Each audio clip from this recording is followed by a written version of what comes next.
Hey, this is Jeremy, and welcome to the Daily Devo. Today we're going to talk about a time to search and a time to give up.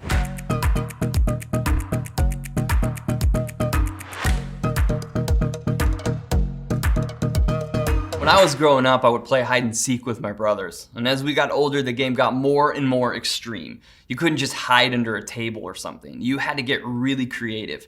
One time I decided I would hide in the dryer because who would hide there?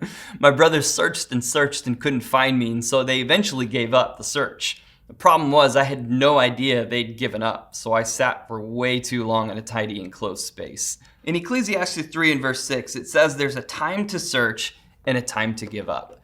Searching is a part of life, but it's crucial that you're searching for the right thing in the right place.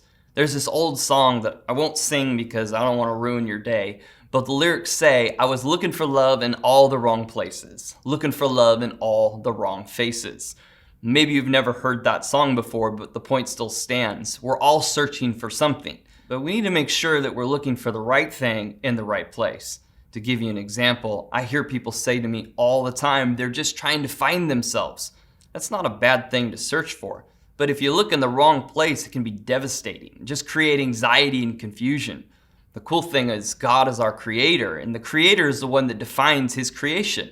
So we have to search in the right place, which is in the Word of God. Find out what he says about me. Here's where the second part comes in. When we search and find something, we often have to let go of something else. So if I believe God doesn't care and I search the Bible, I will quickly discover that he does care and that he does love me. That means I need to embrace this new thing, and I have to give up that old thought that God doesn't care. Think of it like this. If you've ever been rock climbing before, you know that at some point you have to let go of a foothold or a handhold in order to find a new place to grab onto or to stand on. That can feel very scary, but it's necessary to get where you want to go. This verse is two sides to the same coin. The question I want to ask you today is, what are you holding on to that's stopping you from what God has next? Maybe it's time to search the Bible and find out what God says about your relationships, your finances, or even what you think about you. It's time to give up on the old and embrace something new. Thank you so much for joining us on the Daily Devo.